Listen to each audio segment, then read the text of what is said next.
Baik, perkenalkan, nama saya Julio Marta Sasbanu. Di sini saya akan menjelaskan motivasi kepribadian dan emosi. Sifat motivasi. Motivasi adalah alasan untuk berperilaku. Motif adalah konstruksi yang mewakili kekuatan batin yang tidak dapat diamati yang merangsang dan memaksa respon perilaku dan memberikan arahan khusus untuk respons. Lanjutannya, kebutuhan dan motif mempengaruhi apa yang dianggap relevan oleh konsumen dan juga mempengaruhi perasaan dan emosi mereka. Semisal, seorang konsumen yang merasa lapar termotivasi untuk memenuhi kebutuhan itu akan memandang makanan dan iklan makanan sebagai sesuatu yang relevan secara pribadi dan akan mengalami emosi negatif sebelum makan dan emosi positif setelah makan. Motif pelestarian kognitif. Konsistensi keinginan dasar adalah memiliki semua aspek diri yang konsisten satu sama lain. Segi-segi tersebut antaranya adalah sikap, tingkah laku, pendapat, citra diri, pandangan orang lain, dan lain sebagainya. Disonansi kognitif adalah motif umum dari tipe ini. Motif ini kebutuhan akan objektifikasi. Motif ini mencerminkan kebutuhan akan isyarat atau simbol yang dapat diamati yang orang untuk menyimpulkan apa yang mereka rasakan dan ketahui. Contoh, dalam banyak kasus pakai memainkan peran penting dalam menghadirkan makna halus dari citra yang diinginkan dan gaya hidup konsumen. Kebutuhan teleologis. Konsumen adalah pencocok pola yang memiliki gambar hasil yang diinginkan atau keadaan akhir yang mereka bandingkan dengan situasi mereka saat ini. Motif ini mendorong untuk memilih media massa seperti film, program televisi, dan buku dengan hasil yang sesuai dengan pandangan mereka dan bagaimana dunia seharusnya bekerja. Contoh, orang baik menang. Ini memiliki implikasi yang jelas untuk pesan iklan. Kebutuhan utilitarian. Teori ini memandang konsumen sebagai pemecah masalah yang mendekat situasi sebagai peluang untuk memperoleh informasi yang berguna atau keterangan baru. Contoh, seorang konsumen yang menonton sebuah komedi situasi di televisi tidak hanya dipercaya tapi juga memperoleh kebahagiaan pilihan gaya hidup dan sebagainya. Demikian pula konsumen dapat mendekati iklan dan staf penjual sebagai sumber pembelajaran untuk kebutuhan di masa mendatang serta untuk kebutuhan saat ini. Motif pelestarian afektif, kebutuhan untuk pengurangan ketegangan. Orang-orang menghadapi situasi dalam kehidupan sehari-hari. Mereka yang menciptakan tingkat stres yang tidak nyaman untuk mengelola ketegangan dan stres secara efektif. Orang-orang termotivasi untuk mencari cara untuk mengurangi gairah.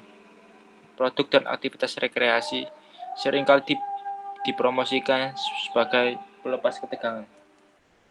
Teori motivasi dan strategi pemasaran. Konsumen tidak membeli produk.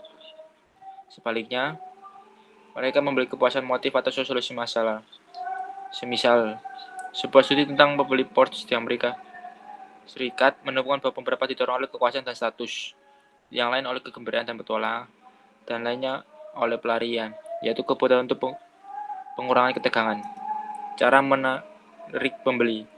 Yang pertama, menemukan motif pembelian. Yang kedua, strategi pemasaran berdasarkan berbagai motif. Yang ketiga, motivasi dan keterlibatan konsumen. Yang terakhir, strategi pemasaran berdasarkan fokus regulasi. Kepribadian. Kepribadian adalah kecenderungan respon karakteristik individu dalam situasi yang serupa. Jadi, dua konsumen mungkin memiliki kebutuhan sama untuk pengurangan ketegangan, tetapi berbeda dalam tingkat ekstroversi mereka, dan sebagai konsekuensinya terlibat dalam perilaku yang sangat berbeda, yang dirancang untuk memenuhi kebutuhan itu. Teori sifat berasumsi. Semua individu memiliki karakteristik internal atau ciri yang berkaitan dengan kinerja tindakan. Terdapat perbedaan yang konsisten dan terukur antar individu pada karakteristik tersebut. Penggunaan kepribadian dalam praktek pemasaran. Terkadang, konsumen memilih produk yang sesuai dengan kepribadian. Semisal,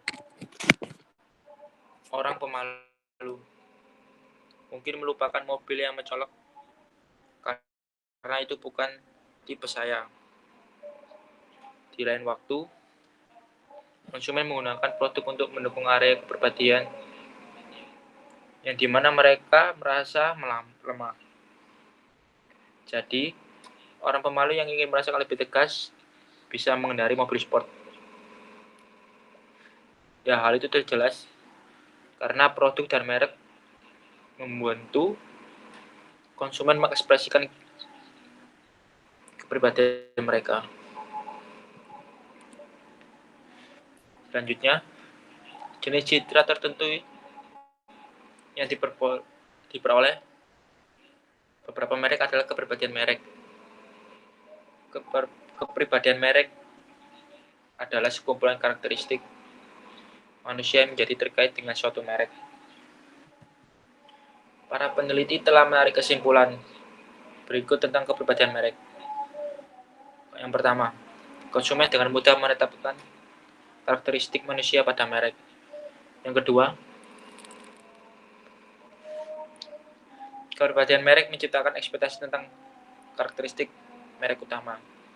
Yang ketiga, kepribadian merek seringkali menjadi dasar hubungan jangka panjang dengan merek. Emosi. Emosi adalah perasaan yang kuat dan relatif tidak terkendali yang memengaruhi perilaku. Emosi itu sangat berkaitan dengan kebutuhan, motivasi, dan kepribadian. Emosi dalam periklanan. Gairah emosi sering digunakan dalam periklanan. Terlepas dari apakah hal itu secara khusus relevan dengan kinerja merek, emosi dapat memainkan berbagai peran dalam periklanan. Konten emosional dalam iklan meningkatkan perhatian, daya tarik, dan kemampuan pemeliharaannya.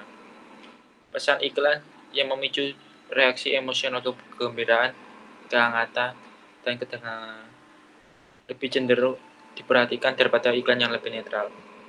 Terima kasih.